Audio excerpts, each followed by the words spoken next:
نحمده ونصلي على رسوله الكريم أما بعد فأعوذ بالله من الشيطان الرجيم بسم الله الرحمن الرحيم رب اشرح لي صدري ويسر لي أمري واحلل عقدة من لساني يفقه قولي ربنا زدنا علما اللهم فقهنا في الدين اللهم أيدنا بروح القدس اللهم انفعنا بما علمتنا وعلمنا ما ينفعنا وزدنا علما آمین یا رب العالمین.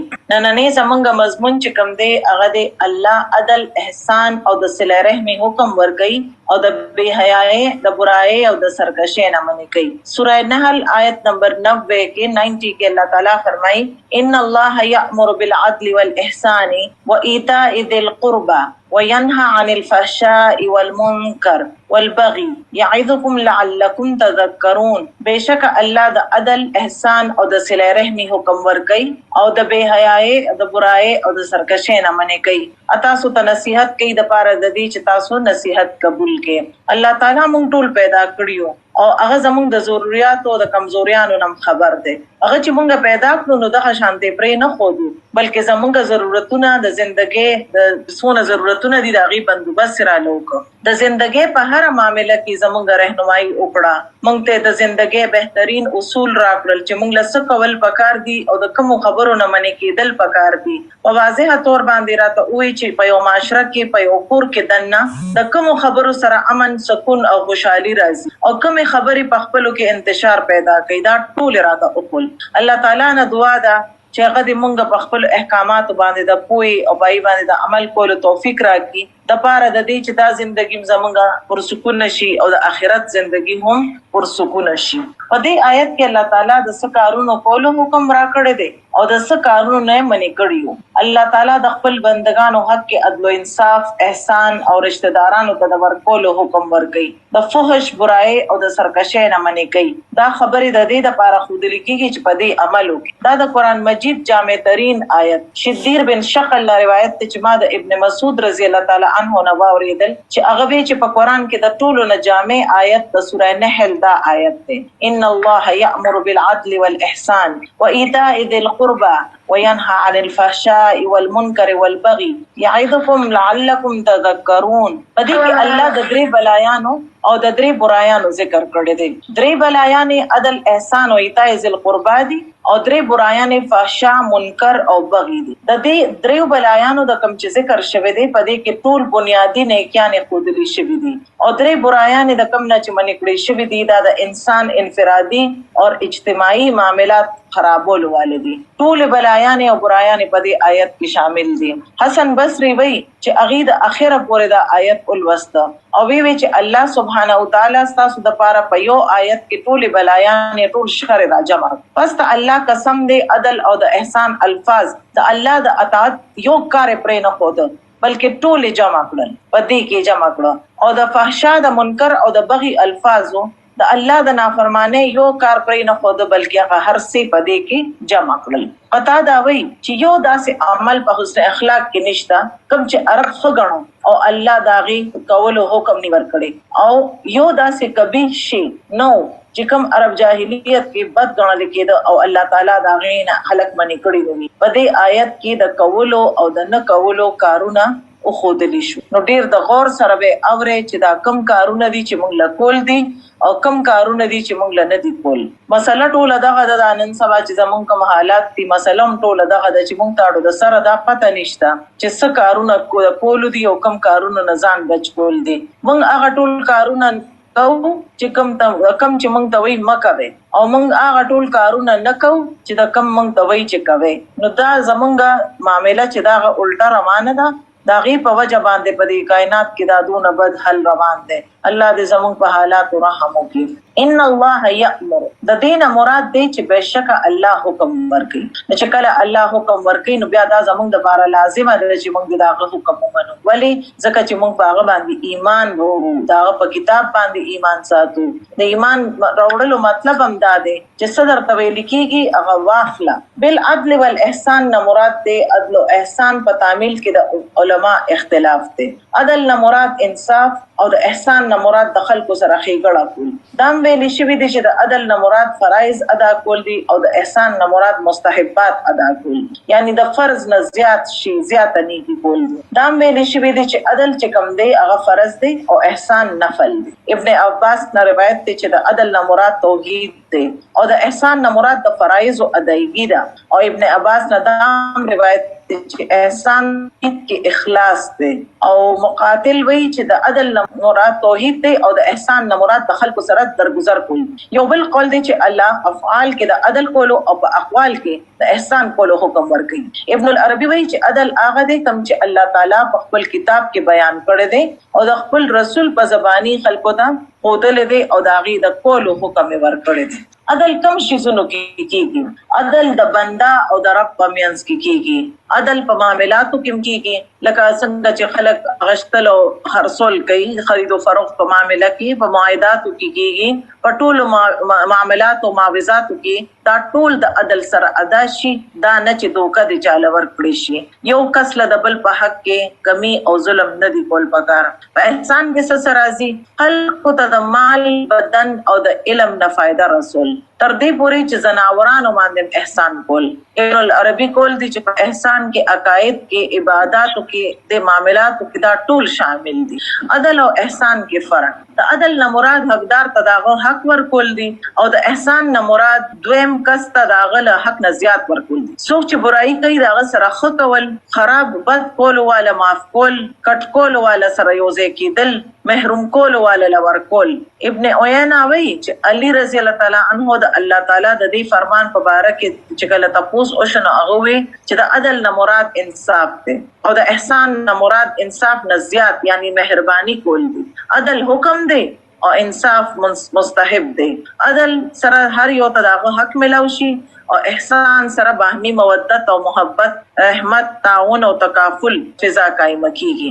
د عدل سره نور وضاحت. د عدل لغوي مطلب دی کمې او د زیاتې په منځ کې میانه روي اختیارول او په کارونو کې اعتدال کول او د دې بالمقابل ظلم او جور دی. مطلب دی چې ظلم او زیاتی ده. په اصطلاح کې د عدل نه مراد سيزونه د هغې په خپل کم کې چې نه زیاتی وي او نه پکې کمی وي، نه پکې تقدیم وي او نه پکې تاخیر وي. مطلب دا دی چې هر یو شی په خپل ځای باندې کېښودل دی. د کم عدل الله تعالی حکم ورکړی دی، نو په هغې کې د بنده خپل ذات حق کې او د الله په حق کې عدل کول شامل دي. د عدل معنی دا ده چې حقوق پورا ادا کړی شي، د الله حق هم پورا ادا کړی شي او د بندگانو حق هم پورا ادا کړی شي. خپل ذمہداریان ادا کول هم عدل دی. هر سرپرست، هر ذمہوار په ذمه چې کومه ذمہواری عاید کیږي هغه له پکار دي چې هغه د هغه ادا کوي. خو هغه یو حکمران دی، که جج دی یا د کمپنۍ مالک دی، نو هغه ذمہوار دی. ابن عطیہ وی چې مونږه کې چې عدل انصاف دادې چې هر کار، هر فرض کار باندې د عمل وکړي شي. عدل انصاف خپل ذات هم دی، کوروالو د پاره هم دی، باقی خلکو د پاره هم دی.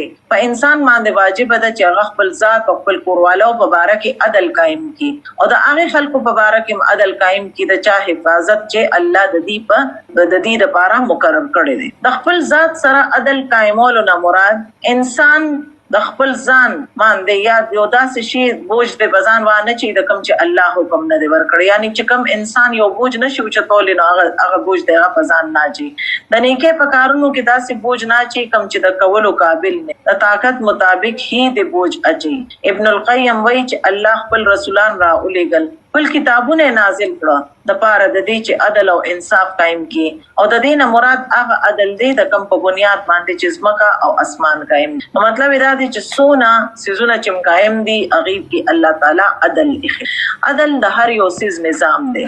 ابن تیمیه وایي چې عدل د هر سیز نظام، که د دنیا نظام په عدل انصاف باندې قائم شو نو دا قائم پات، اگر چې د داسې کولو والا سړی یا د کس آخرت کې اس حصہ نه وي. مطلب دا دی چې چېرې یو نان مسلم دی او هغه عدل کوي نو داغه حکومت په فلریش کوي، هغه به چلی.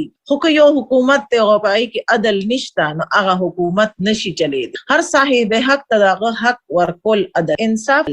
نبی صلی الله علیه وسلم سلمان فارسی او ابو درداء رضی الله تعالی عنہ په خپل کې رونه جوړ کړو. یو ځل سلمان ابو درداء له ملاقات له تشریف راوړ. ام درداء ولې د ډیر په بد حال و. تاسو ته او که څه حال دی؟ هغه ورته وی وستا سرور ابو دردا چې دغه دنیا سره هیڅ سروکار نشته. بیا ابو دردا تشریف وروړ نو سلمان رضی الله تعالی عنہ هغه ته وې ستا د رب هم پتا باندې حق دی، ستا د جان هم پتا باندې حق دی، او ستا د خزم پتا باندې حق دی، پس ټول حقدار حقوق ادا کا. بیا اغلاړو نبی علیہ السلام په خدمت کې حاضر شو، هغه ته د دې خبرې ذکر نو نبی علیہ السلام ته فرمایل چې سلمان رښتیا ویلي دي. خبره دادا چې خپل ځان ته قتل پکار دی چې هغه سونه بوج د شي او چتول شي، او بیا هغه سره آس پاس کوم چې ذمہداریاں کفالت دي هغه ادا کیږي کنه کیږي. خو دادا چې انسان کو ډیر نشي کولې نو داغي حق خو دې کم از کم ورکي. ګوري دي چې زما د عبادت او سهال دي، مونږ خو کله کله یو سیس پسې روان شنو بس بیا دا نور سيزونه زمونږ نه پاتې شي، نو په دې وجه وایي چې هر یو سیس کې اعتدال پکار دی. سوره حشر کې الله تعالی فرمایي ولا تکونوا کالذین نسوا الله فانساهم انفسهم اولئک هم الفاسقون، او داغي په شانته مکه چې الله هیر ک بیا الله هم اغي سره دقه سه وکړه چې هغه خپل ځان هیر ک، او دا خلق چې دي دا نافرمان دي. خپل د اولاد پمینس کې با هم عدل قائمول پکار. نبی علیہ السلام او فرمایل د خپل اولاد پمینس کې عدل انصاف قائم کې، د خپل اولاد پمینس کې عدل انصاف وکړي، د خپل اولاد پمینس کې عدل او انصاف کې. درې ځله دا خبرو نبی علیہ السلام دام هو فرمایل چې د خپل اولاد پمینس کې عدل انصاف وکړي، د زکه چې څنګه چې تاسو خو خوي چې غیر تاسو سره حسن سلوک وکړي.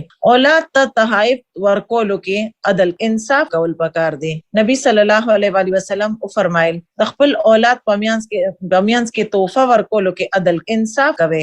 کم چې تاسو خوښوي سچ تاسو خوښوي چې تاسو سره د اغي د عدل کې برابرۍ. یعنی کله خدا سکیږي چې اوس یو بچی دی او چې د اغه تعلیم روان او داغه نمخ کې چې مشر کمزوی دی داغه تعلیم مکمل شوه دی او هغه په هغه ټایم کې سبق ویل دی چې کله تعلیم دونه ګران دی وخت کې چې پدې نه بل دا اوس چې کوم بچی سبق وي په د باندې پیسې ډېرې لګي او مور پلار په هغه باندې دا پیسې ډېرې لګي نو دا د عدل منافی نه دا اوس بل خبره ده. بل طرف ته یو مور پلار د هغه بچی سره لږ مدد زیات کوي کم چې لږ کمزور دی نو دا د عدل منافی نه ده. خو خبره دا ده چې وی کله توفی ورکوي نو بیا وټول له یو شان ورکوي، هغه وخت کې بیا عدل کوي. محبت کولو کې عدل کول پکار دي. انس رضی الله تعالی عنہ وایي چې یو سړی نبی صلی الله علیه وسلم سره ناستو چې دا غزوی راغی نو هغه الک اونی و او خلک او پغی کې کینو بیا لور رالا نو هغه اونی ول د لاس او یو طرف ته کینولا.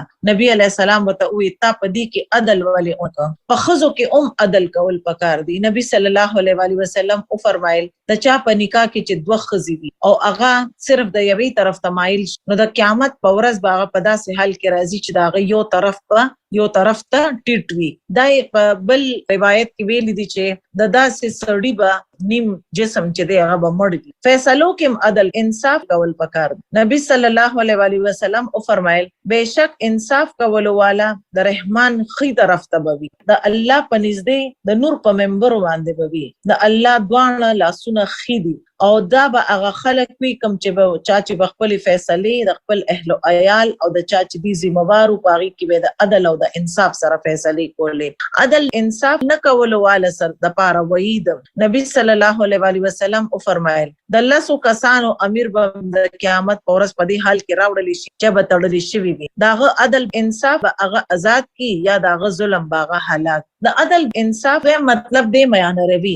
یو انسان هم که د دین یا د دنیا کار کوي نو هغه ټولو کې هغه دی یو اعتدال سات. نبی صلی الله علیه وسلم او فرمایل وخیر الامور اوسطها، بهترین کار هغه دی کوم چې په میان روي باندې مشتمل وي. دویم شی د احسان. لاغي مزید لګ نور وضاحت واوره ځکه چې انسان باندې چې کوم واجب وي داغي ادا کول او کوم چې داغه حق جوړيږي داغي اغشتل خو عدل انصاف دی. خو د واجب نه زیات ورکول او د حق نه زیات اغشتل دا احسان. اغشتو وخت کې د خپل حق نه کم اغشتل هم په احسان کې شامل. احسان د عدل نه زیات دا مستحب او نفل د دې ثواب هم ډیر زیات. البقره 195 کې الله تعالی فرمایي واحسنوا ان الله يحب المحسنين، او احسان کوي یقینا الله احسان کوونکو سره محبت لري. احسان دا هم دی چې د بنده باطن داغه د ظاهر نه بهتر وي. سفیان بن عیینه وایي چې په دې مقام باندې د عدل انصاف لمراد دا دی چې هر هغه کس کوم چې د الله د پاره سهم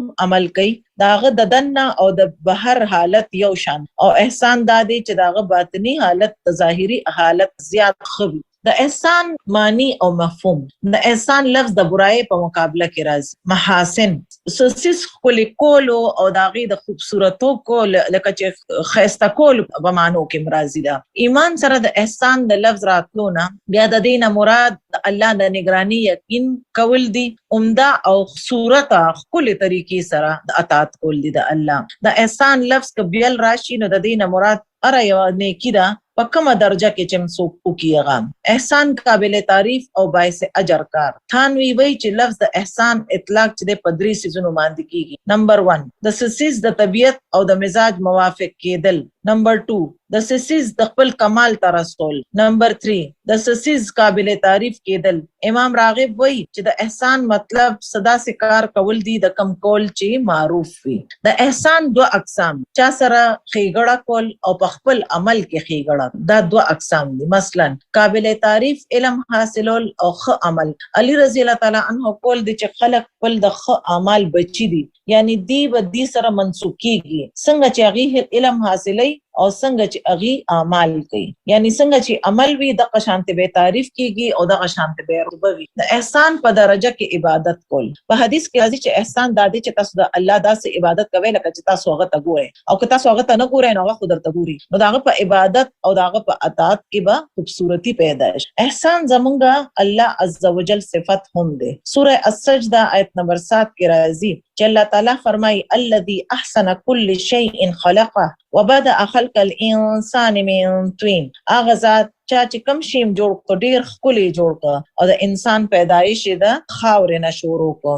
الله تعالی په خپل بندگانو باندې احسان. سوره القصص آیت نمبر 88 کې راځي واحسن كما احسن الله الیک. او احسان او کې څنګه چې الله تاسو سره احسان کړی دی. امام شوکانی د دې آیت په تفسیر کې وایي تاسو د الله د بندگانو سره احسان وکړئ څنګه چې الله تاسو سره د دنیا په نعمتونو کې پتا سو باندې انعام کړی دی او پتا سو باندې احسان کړی دی. احسان د انبیاء صفت هم. سوره الانعام کې الله تعالی فرمایي ووهبنا له اسحاق ويعقوب كلا هدينا ونوحا هدينا من قبل ومن ذريته داود وسليمان وأيوب ويوسف وموسى وهارون وكذلك نجزي المحسنين. او موږ ابراهيم عليه السلام ته اسحاق او يعقوب عليه السلام ورکړو او موږ ټول له هدایت ورکړو او د دینه موږ مخکې نوح عليه السلام ته هدایت ورکړو او داغه په اولاد کې داود او سليمان ایوب یوسف موسی او هارون علیهم السلام دي. او عمدہ شانته موږ نه کو کارولا یا احسان کوونکو له بدله ورکو.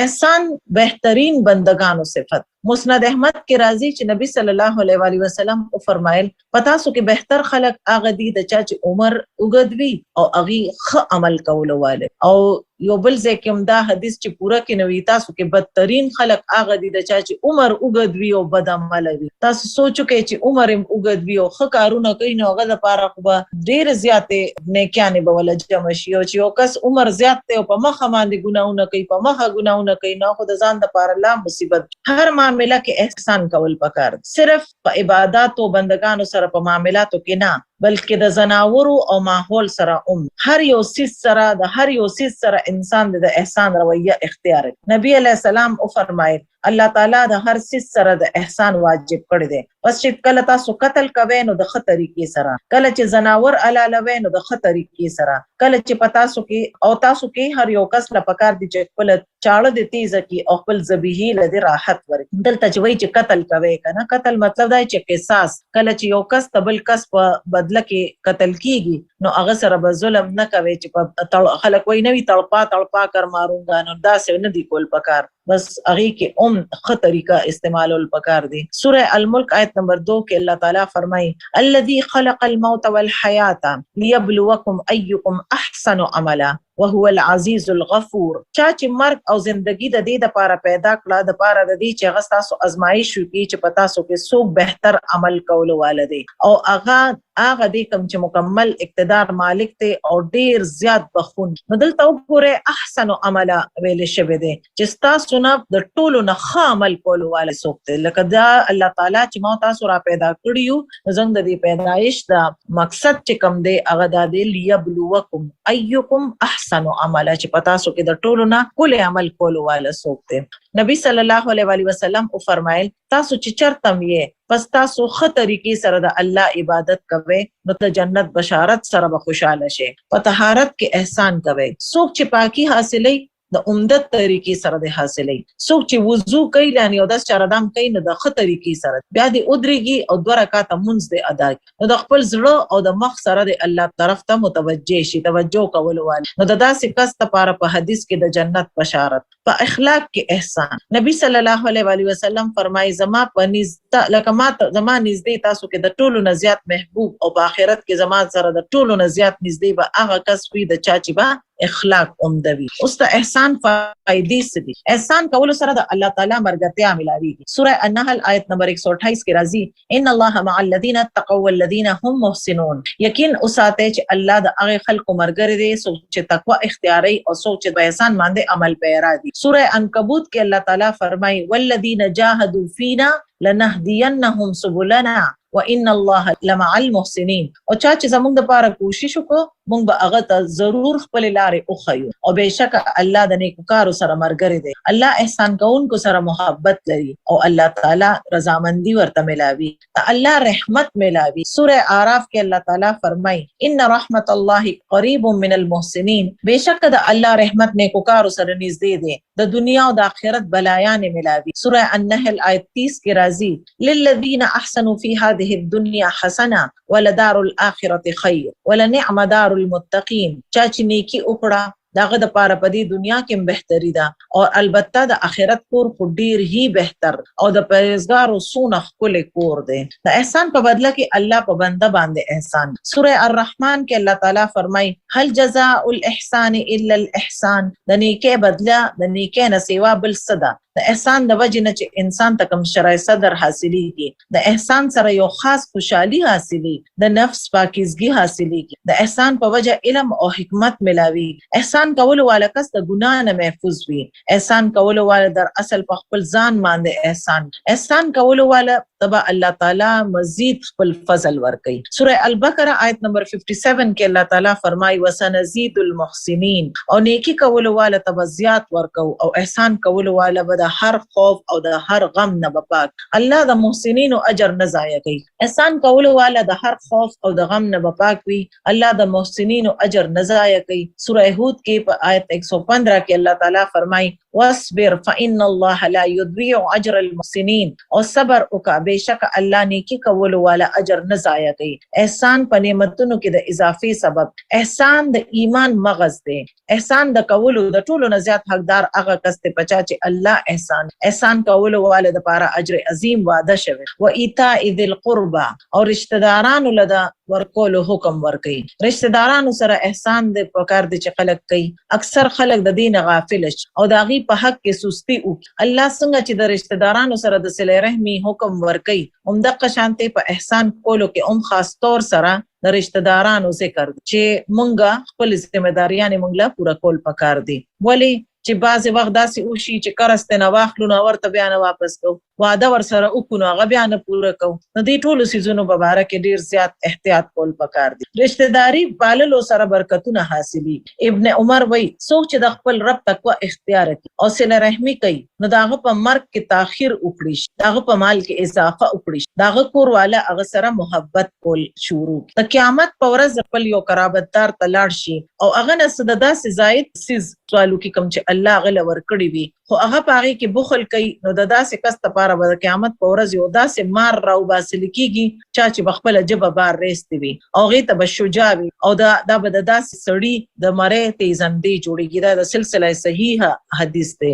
نو د دې نه پته لګي چې یو زائد او جایز د ضرورت یو داسې شی دی چې زما تاسو نه دی پکار او هغه د بل زموږ د رشتہ دار پکار دی نو هغه غل ورکول پکار. د دې درو سيزونو حکم الله په دې آیت کې ورکړ دی. عدل احسان او رشتہ دارانو لورکول. د درو سيزونو د کم نه چې الله منې کړی دی باغی کې د ټولو نمخ کې فحشا را. د فحشا نه مراد ټول محرمات دي یعنی هغه ټول سيزونه کم چې الله تعالی حرام کړی دي ټول نافرمانیان. دویمه معنا د دې زنا په دې کې یعنی زنا پکې شامل ده. ټول کبیره ګناه د فحشا کې شرک بالله نه حق قتل زنا غلا او جب تکبر، مخلوق حقیر ګڼل او ټول فواحش، یعنی د فحش اصل معنی چې دا د مقبول حد نه تجاوز کول دی. ابن عاشور وایي چې فحشا د فاحشه اسم او فحش وایي د مقبول حد نه تجاوز وتا، یعنی د فحشا فاحشه نه مراد دا کار کول دي کوم چې د حد نه تیر شوی وي. په شریعت کې د دې نه مراد د سکول یا د فعل د کم حد چې اجازت ورکړي شوی وي د هغې نه وړاندې تلل دا فاحشه ده. او د منکر نه مراد هغه کول یا فعل کم چې شریعت بد ګڼي او د هغې واقع کېدل ښه نه ګڼي. فحشا او منکر یو ځای کولی شي. په دې دواړو کې د مذمت پهلو په مختلف کېدو به خیال ساتل پکاري. که زیات قابل مذمت وي نو هغه به فاحشه وي او که کم قابل مذمت وي نو هغه به بیا منکر وي. نو دا د دواړو فرق دی ځای کې معلومیږي. فواحش د کبیره ګناهونو زیات غټ ګناهونه دي. د فحش تعلق د کول او د عمل سره، خراب خبرې کول، کنزل کول، کوم څیزونه چې د کول د فحش سره تعلق لري، او په عمل کې زنا، عمل قوم لوط وغیرہ په شانته برایان. نو په قول کې خراب خبرې او کنزل وغیرہ شو او په عمل کې زنا شو او عمل قوم لوط شو. منکر هر هغه کار ته وایي کوم چې شریعت او نور خلق ورته بد. د فحاشۍ زموږ په دین کې حرمت ښودل شوی دی. سوره اعراف آیت نمبر 33 کې الله تعالی فرمایي قل انما حرم ربي الفواحش ما ظهر منها وما بطن والاثم والبغي بغير الحق وان تشركوا بالله ما لم ينزل به سلطانا وان تقولوا على الله ما لا تعلمون. وای زما رب د بے حیاي خبره حرام کړی دي، کاغه اعلانیه وی یا پټی وی، او هر ګناه او ناحق پچا باندې ظلم کول هم، او دا چې د الله سره څوک شریک وګڼي، د کم چې هغه دلیل نه نازل کړي، او دا چې په الله باندې هغه خبرې کوي کم چې تاسو ته نه دي. رسول الله صلی الله علیه وسلم او فرمایل د الله نه زیات څوک غیرت والا نشته. د دې لپاره هغه بے حیايان حرام کړی دي، کاغه کلاوی وی او کپټی وی. الله د فحش حکم نه ورکي خو شیطان ورکي. سوره اعراف آیت نمبر 28 کې الله تعالی فرمایي قل ان الله لا يأمر بالفحشاء اتقولون على الله ما لا تعلمون. الله موږ له دا حکم را کړی دی وایي چې بهشک الله د بے حیايي حکم نه ورکي. الله په ذمہ هغه خبرې ولې کوي کم چې تاسو ته معلوم نه دي. شیطان د بے حیايي او د برایي حکم ورکي. البقره کې الله تعالی فرمایي انما يأمركم بالسوء والفحشاء وان تقولوا على الله ما لا تعلمون. اخو تاسو د برایي او د بے حیايي حکم هی درکي، او دا چې د الله په ذمہ تاسو هغه خبرې ولګوي کم چې تاسو ته نه دي معلوم. د فحش نه د بچ کېدو والو تعریف کړی شوی دی. سوره شورى آیت نمبر 37 کې الله تعالی فرمایي والذین یجتنبون کبائر الاثم والفواحش واذا ما غضبوا هم یغفرون. او هغه چې کوم غټ غټ ګناونه او د بے حیايي نه چې بچ کیږي او کله چې غوسه کیږي نو معاف کوي. مؤمن فحش گو نبی. رسول الله صلی الله علیه وسلم فرمایي مومن خو نه ټکونه کول والی او نه لعنتونه کول والا او نه خراب خبرې کول والا وي او نه کنزل کولو. ٹھیک شو. الله تعالی د فحش کلامې نه نفرت کوي. عبد الله بن مسعود روایت کوي چې د مؤمن په اخلاقو کې د ټولو نه قابل ملامت چې کوم شی دی هغه خراب خبرې دي، فضول خبرې چې نه سر یو نه خپې وي او نه په دنیا کې فایده شته او نه په آخرت کې فایده شته، او انسانان ټول ورځ لګیا یو خبرې کوي. فحش گوئی د قیامت نشانی ده. نبی صلی الله علیه وسلم او فرمایل یقینا فحش گوئی کول او بے تکلفه بهوده گوئی یعنی خراب خبرې کول، قطع رحمی کول، خائن امین او امانتدار خائن ګڼل علامات قیامت نه دي. انسان لپاره دي چې د فحش خبرو نه توبه وکړي. د فحاشۍ نه مراد زنا هم ده او د فحاشۍ نه بدترین قسم زنا او لواطت هم مراد. د فحاشی کبھی قسم لواطت او زنا. سورہ الاسراء آیت نمبر 32 کې زنا په باره کې الله تعالی فرمایي ولا تقربوا الزنا انه كان فاحشة وساء سبيلا. او زنا ته نږدې مورځه، بهشکه هغه بے حیايي ده او ډیره خراب. زنا د ایمان نه محروم کولو والا فعل.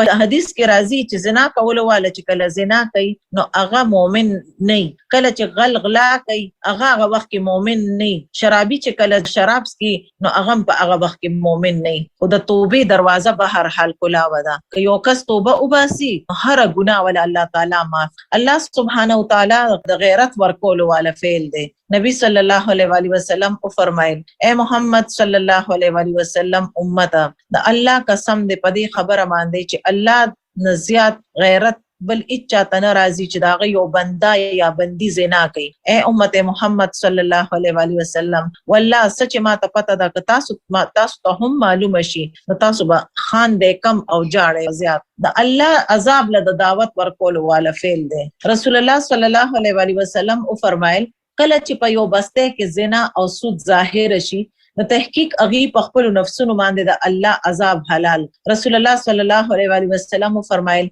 زما امت کې به هغه وخت پورې خیر باقی وي ترسو پورې چې پدې کې ناجایز اولاد کثرت نوي او کله چې پدې کې ناجایز اولاد کثرت شي نو بیا به هغه وخت نږدې شي کله چې به الله سبحانه و تعالی عذاب بدا ټول راګیر کی. او یو بل موقع باندې نبی علیہ السلام او فرمایل اے د عرب هلاکت اے د عرب هلاکت زه چې تاسو نه د کوم سیس په واره کې د ټولو نه زیات یریږم هغه زنا ده او د شهوت محبت ده. یعنی د دې حدیث سره ما ته خبره را یاد شوه چې کله دا ویلنټاین ډے راشي کنه نو وی یو ځل دغه شانت کار کړو پته نشته چې بیا هم شوه او کنه خو هغه ځل باندې داس چل شوه چې په دې کراچي کې مختلف هوټلو والے چې دینو اغي خپل د هوټلو ریټونه نیم بنیما کم کړل او داسې کمرې خلکو لورکول شروع کړي او غي ته وی چې خوراک پم د لمنګ ترکو راځي څنګه هوټل استعمال نو پاره کې چې کم الکانو جنکه لاړ للته شپې وکړو کم کارونه غي وکړو نه غي داغي ولا فلمونه جوړ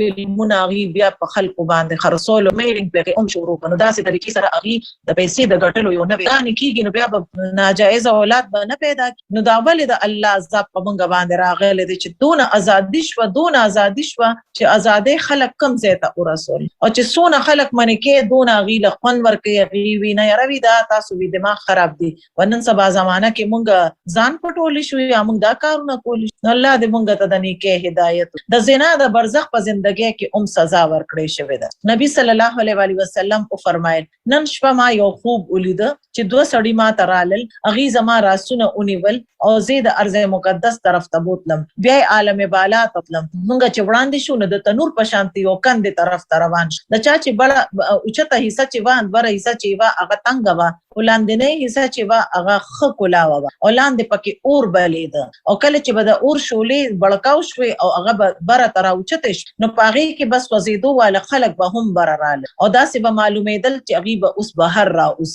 چې کله به شولې لاندې دباو شوي نو دې دا به لاندې لاړ نو دې تنور کې دا بربند سړی او بربند خزه وي. ما تاسو کو چې دا څوک دی نو غي وی چې دا تاسو چې کم تنور ولید دا زناکار خلک نو څنګه به د خپل شرمګاه حفاظت. نبی علیہ السلام د حدیث یو مفهوم دی چې تاسو مال د خپل جبه او د شرمګاه د دې د حفاظت ضمانت راکې نو زه تاسو له د جنت ضمانت او که یو کس توبه اونکي او تبوډاتو به پوری دا کارونه کوي نو رسول الله صلی الله علیه وسلم او فرمایل درې کسان دا سدي د چا سره چې به الله عزوجل د قیامت په ورځ نه کلام کوي نه به معاف کوي. بوډا زناکار مغرور غریب او دروغجن حکمران. یو بل روایت کې راځي چې الله تعالی بدای طرف ته ګوري هغه بوډا سړی او خزي طرف ته چا چې د اخر پورې زنا کړي. نبی علیہ السلام د یو خوب ذکر وکړ چې دوه سړي رال زما لاسه اونی و او زید ډیر دشوار گزار غر طرف ته بوت الته خلکو چې غي ډیر پړسیدلی او دا غینه د بیت الخلا په شانت ښه بوی روان ما تاسو کو چې دا څوک خلک اغي و چې دا زناکار سړی او زناکار خزي دي. یو مؤمن سره دا نه خای چې هغه د داسې حرکت د منکر نه مراد برایانو نه منې کېدل دي. کم قابل مذمت کار هر هغه شی دی کم سره چې الله او د رسول صلی الله علیه وسلم منې کړی دی هغه منکر دی خو هغه د جبه ګناه ده یا د عمل د دین نه مراد داسې کار دی کم چې نه په شریعت کې جایز دی او نه په سنت کې داسې برایان کم چې عقل انکار کوي. د منکر لفظي مطلب انکار کړی شوی دی هغه کار کم چې عقل انساني او فطرت بد غني. کم کس چې د برایانو نه بچ کیږي الله سبحانه و تعالی هغه سره د بخشش وعده کړی دا او د حرام سيزونو نه اجتناب کول واله د لپاره خوش خبری ده. رسول الله صلی الله علیه وسلم او فرمایل کم کس چې په دې حال کې راشي چې د الله عبادت کوي هغه سره څوک شریک نه جوړي منځ قائمي زکات ادا کوي رمضان د میاشتې روزي ساتي او د کبیره ګناهونو نه اجتناب کوي یعنی د منکراتو نه انکار کوي نو داغه د پاره جنت ته یعنی په جنت کې داخلي کی. منکرات کې صرف هغه کارونه نه دي کوم ته چې عقل منکر خلق وته منکر وي کوم چې په ظاهر کې دي بلکې پټ کې دوه والا برایان هم په منکراتو کې شامل نبی صلی الله علیه وسلم او فرمایل زه د خپل امت هغه خلقم پیژنم کوم چې د قیامت په ورځ بس د سپین تهامه غرونو په مثال د ډیرو نیکانو سره براش خو الله به د دې د نیکانو په هوا کې د خوريشوي دوړې په شان د باریک ذرو په شکل کې به والو بهشک هغه به امستا سورونه وي تاسو د نسل نبوي د شپې بستاسو په شانت قیامم کولو والی خو په تنهایانو کې کله چې یوازې ویني د الله حرام کړی شوی امور ارتکاب د کم نه چې غي منې کړی شوی یعنی په پټه داسې سيزونه قتل یا داسې کارونه کول کم چې الله حرام کړی دي کلاوي او پټي دوستيان نن سبا خو موبایل چا سره راغلي دي نو بس واده کړی دا او کنه واده کړی دا که سړی دی او که خزه ده بس دا پټي دوستيان دي چې لګولې دي نو د دې څه خیال دی چې انسانانو اون لیدل نو الله تعالی به دې نویني یو طرف ته دون نه کیانه کې دون ځان کړي او بل طرف ته دا غلط کار کې نو ویني کیانه به ول پاغه ورځ د دوړې په شانته والو زي په زنا کې کم کارونه شامل دي د دن نه یوس او د بار نه بل د بار نه نیک نظر په نظر راتل نیکانو والا خلکو کارونه کول پټ د ګناه کار کول مثلا غیر سړی او د خزي به حیاي خبرې کول یا په سکرین باندې داسې سيزونه قتل پټي یا کلاوي دوستيان ساتل غیر شرعي دوستيان دا ټول سيزونه د دې اعمال که خاصونه هم زیات الله تعالی به د دوړې په شانته والو زي والبغي د بغي مطلب د ظلم یعنی علی الناس بغيا اغه ظلم او زیاتی وکړه د بغي دو مطلب یو طلب کول دی او یو د ظلم او زیاتی او فساد سوره کهف کې الله تعالی فرمای قال ذلك ما كنا نب دا هغه شی کوم چې مونږ تلاش کو او دویم مطلب ظلم او زیاتی او فساد کول کله چې د انسان د سماملي کول وخت کې د حد نتیر شي نو هغه د غي سره بغاوت د بغي تعلق حقوق الله او حقوق العباد سره دی الله تعالی عزوجل سره معاملې کول وخت کې بغاوت کسو کې اختیار کینو دا خطرناک ترين بغي دا او بغي دا چې د انسان سره ظلم او د زیاته معامله وکړي الله سبحانه و تعالی سره د بغي نه مراد شرک کول سوره لقمان آیت نمبر 13 کې الله تعالی فرمای ان الشرک لظلم عظیم بشک شرک کول ډیر درون ظلم د الله آیتونو انکارم بغي سوره البقره 213 کې راځي وما اختلف فيه إلا الذين أوتوه من بعد ما جاءتهم البينات بغيا بينهم او پدې کې اختلاف هغه خلکو او چاته چې هغه ورکړی شوی او دا غي نه پس هغه توازیه دلیلونه راغلي او د خپل ضد په وجه الله مخلوق سره بغي د الله په مخلوق باندې ظلم کول انسان یا زناور د خلکو جان مال ناموس عزت ظلم زیاته ارتکاب کول د الله په مخلوق کې د یوې ذرې نه والا د اتی پورې هاتی نه غټ هاتی دغه پورې ظلم زیاتی کول په بغي کې شمیر لیکيږي ظلم حرام الله پاک ته مسلمان جان مال او عزت حرمت اخیده او په یو بل باندې دا سيزونه حرام کړی دي نبی صلی الله علیه وسلم او فرمایل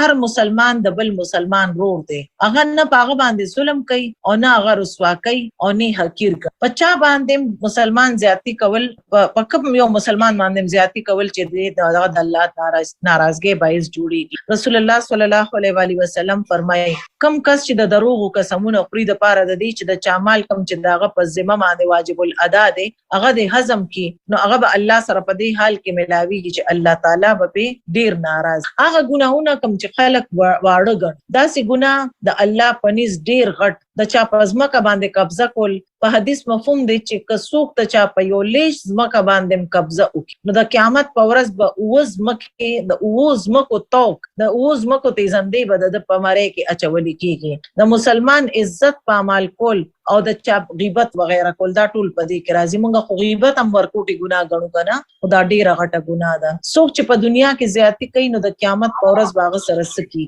انس بن مالک وایي چې رسول الله صلی الله علیه وسلم او فرمایل چې کله زما رب الله عزوجل ما ته معراج وکړ نو ما ز په یو قوم باندې تیر شو د اغي نکونه د تانبیو د کم سره چې اغي خپل مخونه او سینې شکولې ما ته پوسو کو اے جبرئیل علیہ السلام دا څوک خلق هغه وی چې دا هغه خلق دي چې به د خلکو غوخي خوړي او دا غي په عزت پسې بشوي غوخي خوړل والا دغه د سره د غیبت سره د تاسو تیر درسونو کې مونږ ویلو کنه چې آیا تاسو کې څوک دا خوخي چې د خپل مړ رور غوخه دی اوخري دا غیبت ته چې کار په یو کس باندې اوکي او بیا ولا اجرت نه ورکې. نبی صلی الله علیه وسلم فرمایي چې د داسې خلکو به د قیامت په ورځ په مد مقابل زوله، مطلب دا دی چې چا داسې کار وکړو چې یو کس مزدور روغ وغوښته په هغه باندې کار وکړو او هغه له یوه پیسه ورنکړه او هغه همدغه شانتې وشړو، نو نبی علیه السلام وایي چې ما سره به بیا مخامخ کیږي. یعظکم لعلکم تذکرون نه مراد دی تاسو ته نصیحت کوي د پاره د دې چې تاسو نصیحت واخلې. نصیحت ولې کیږي؟ د اصلاح کولو د پاره، د نقصان نه د بچ کېدو د پاره، تاسو د فائدو د پاره. د واعظ نه مراد هغه کلام دی د کم سره چې زړونه نرم، د الله کلام سره د عقلمند زړونه نرمي، داغه د احکاماتو او د منهیاتو نه الله پاک مونږ له د ښه کارونو کولو توفیق راکړي او الله دې مونږ له دا توفیق راکړي. نیک اعمال او ښه اخلاق دعا کول پکار دي. ابو امامه رضی الله تعالی عنہ وایي چې ما د نبی صلی الله علیه وسلم کم فرض یا نفل مونږ ته چې نږدې شوم ما د هغې نه دا کلمات په دعا کې اورېدلي دي، نه د دې الفاظو کې اضافه او نه پدې کې د کمې سره. اللهم اغفر لي ذنوبي وخطاياي كلها اللهم انعشني واجبرني واهدني لصالح الأعمال والأخلاق فإنه لا يهدي لصالحها ولا يصرف سيئها الا انت. اے اللہ زما گناہونه او زما ټول خطاونه معاف کا.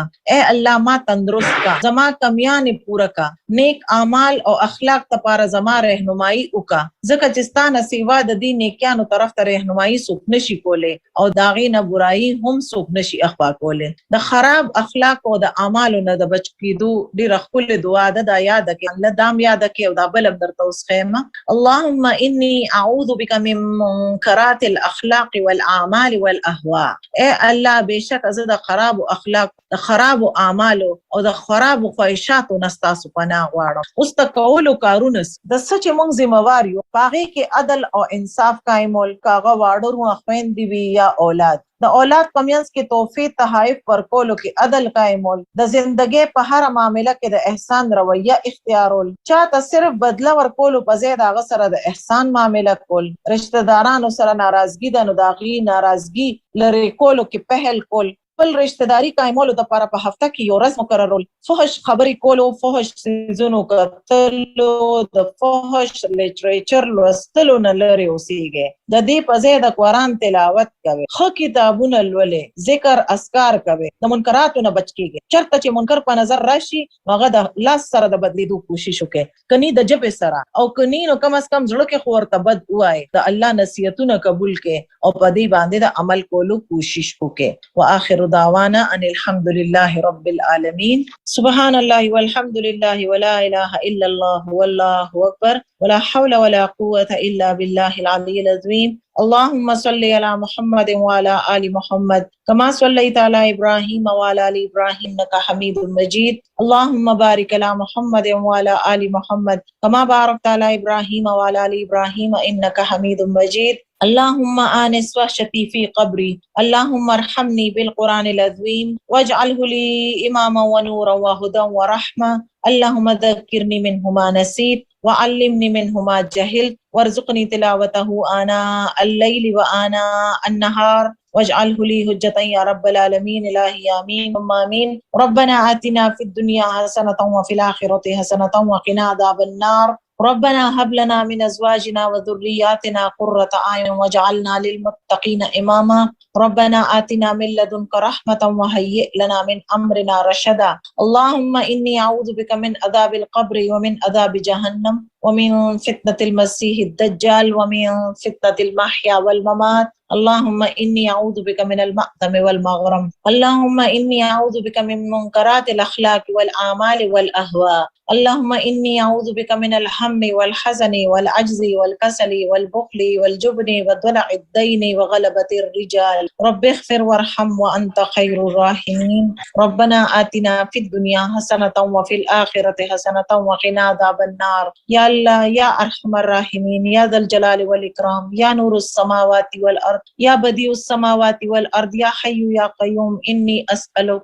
یا الله ته موږ ټول مسلمانان مړي او جمدي وبخ. یا الله زموږ د ټول ګناهونه معاف کا. یا الله ته موږ ټول د دوزخ توره قبر د عذابونو نو سات. یا الله ته موږ ټول له جنت الفردوس کې ځای راکړه او دین او په دنیا او په آخرت کې هم سرخرو. یا الله د ځنکدن سخت را باندې احسان وکړه او قبر راته د جنت د باغونو نه یو باغ. یا الله تا ټول عمر په ډېر زیات مهرباني او احسانونه کړی دي. یا الله زموږ شکریا ته په ډېر څه باندې په خپل پاک دربار کې قبول او منظور کړه. یا الله زموږ ګناهونه معاف، موږ ته د نیکۍ او د سید لارې هدایت وکړه. موږ په خپل خصوصي رحمتونو کې راونغاړه. د آل اولاد سره په دواړه جهان کې سرخرو او کامیاب او کامران کا. د شیطان مردود نم بچو سات. یا الله دا ناس چې څونه خلک دي د دې د ټولو د زړه جایز حاجتونه پوره کا. هر چانه مصیبتونه تکلیفونه پریشانه او بیماری لري. یا الله ته د ټولو مشکلات آسان کا او سر زمون په ټولو خپل خصوصي رحمتونه را نازل کا. ټول بیمارانو له کامل شفا ورکړه. چې څونه بیماران په هسپتالونو کې دي او په کورونو کې دي. یا الله